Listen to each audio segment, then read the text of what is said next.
If you do mobile gigs, you probably know this feeling. You say yes to a simple event. You show up to a lawn, a dock, a patio, a beach, and the client wants background music. And then halfway through, they ask for house or drum and bass, or can you make it feel more like a party?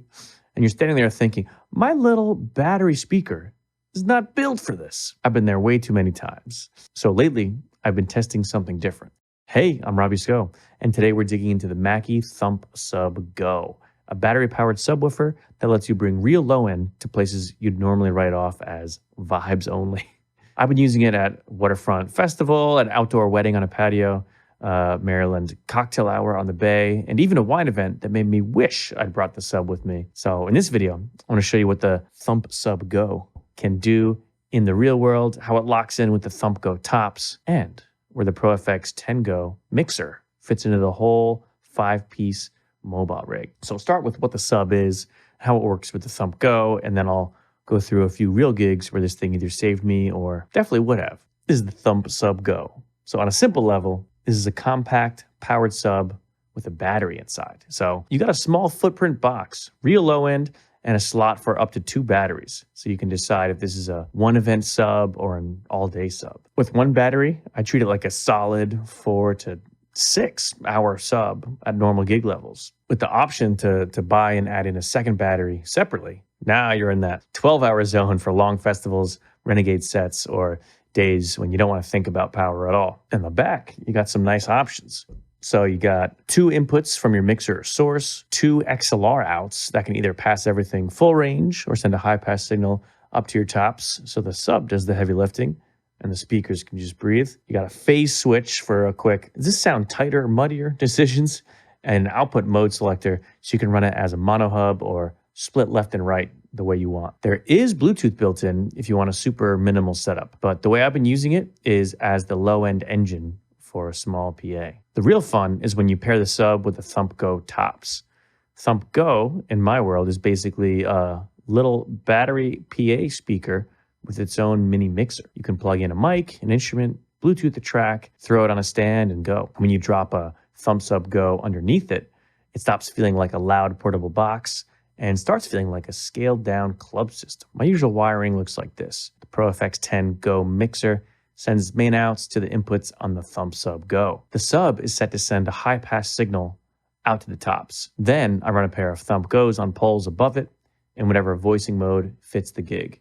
Usually music for general stuff, sometimes the sub voicing if I'm outside and want a bit more correction. Mackie actually shows us almost exact layout in their diagrams. Mixer into 1 or 2 ThumpSub Go's, and then up into a pair of Thump Go's for a small club or bigger club, depending on.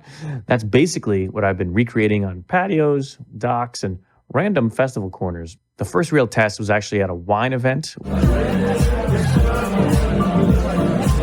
And we're going to pair this with a venison chop. Why is this important? Where I didn't bring the sub and I regretted it almost immediately. I showed up with the Pro FX 10 Go and a single Thump Go. On paper, it was just soft background music. I started on piano and more Rat Pack style tunes, some Frank Sinatra, stuff like that. And they said, oh yeah, go more modern. So I leaned into deeper house and more dancey grooves. The rig held up, but I could feel the ceiling, you know? People were into it, but the tracks didn't quite bloom the way they do when there's real low end.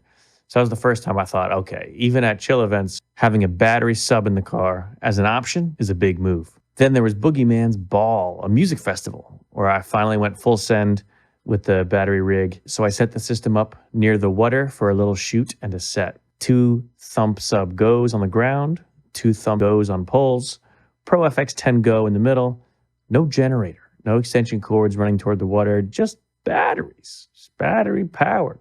Normally in a spot like that, you either bring a tiny Bluetooth speaker and accept that it's just ambiance, or you drag out a noisy generator and kill the whole vibe. But here I could run proper DJ tracks, lean into the heavier bass stuff.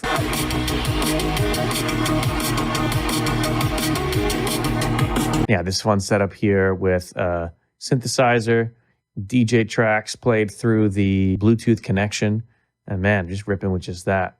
So if you want a real PA sound in a place where power doesn't exist, this setup can actually do it. At the same festival, there was an acro yoga workshop happening right near a louder stage. The teachers had wireless mics, but no way to cut through the noise, so I brought the Mackie rig over and set it up for them. In this case, it wasn't about big drops at all. Their voices sat on top of the ambient chaos. And really get it close to that hip crease, because that's what you're stepping into. No backing track this time, just clean amplification, so everyone could hear the cues and the safety notes. It's a good reminder. The sub isn't only about dance music. Sometimes it's just about giving your PAs enough authority to carve out a little island of focus in a messy environment. There was this outdoor wedding ceremony where I brought the full 5-piece system again. On this gig, I had 2 vocal mics, 1 guitar, and my keyboard, all running into the Pro FX10 Go with reverb and some sweetening on the singer and the guitar. Oh, my soul,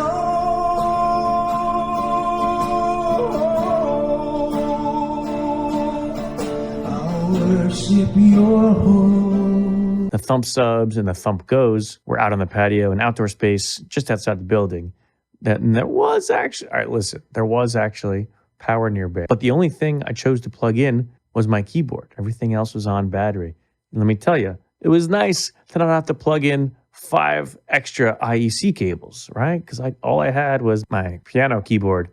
I just had that, to be honest, I had that going into a little Anchor power bank, just so it has one little thing. I wasn't trying to drop a festival level 808s during the vows, but the system gave me a ton of headroom and polish. The guitar had warmth without turning muddy. The vocals sat nicely above everything. And if I needed to get loud for announcements, the power was there. At Teardown, there's a moment where I'm carrying a sub in each hand back to the venue. And I'm not a power lifter. You see me. I'm not the strongest guy, but it was totally manageable. A sub in each hand. And that matters when you're the one moving this all by yourself. The gig where it really clicked for me, though, was a cocktail hour on the Bay in Maryland. The cocktail spot was gorgeous, right on the water, and had absolutely no power. None. No, maybe if we run a cable 300 feet option. Normally, I'd bring a smaller cocktail rig and just hope it was enough. This time, I loaded the ThumpSub Go, the Thump Go tops, and the mixer into a single golf cart. Rolled out to the edge of the bay and dropped the full system. They wanted chill music at first, then asked for more modern, dancey stuff as people loosened up.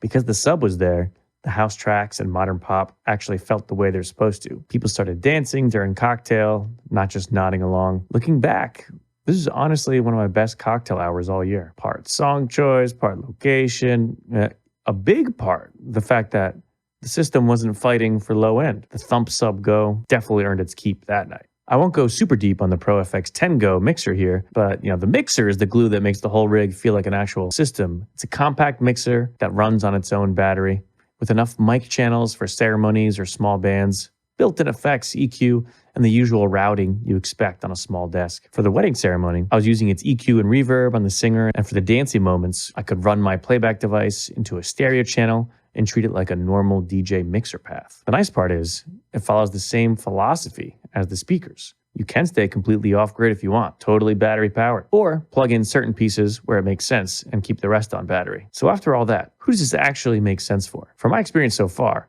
ThumpSub Go is a great fit if you're a mobile DJ doing weddings, corporate events, pool parties, private events, or a busker or live performer who wants grab-and-go simplicity but doesn't want to give up real low end. A duo or small band playing patios, courtyards, or small outdoor stages. Someone running festival-side activations, yoga, workshops, renegade sets where power is limited or non-existent. Or a creator who wants to film performance content in weird locations and have it sound like a show, not a Bluetooth speaker on the ground. If all your gigs are right next to wall outlets, you can absolutely get by with a traditional wired sub.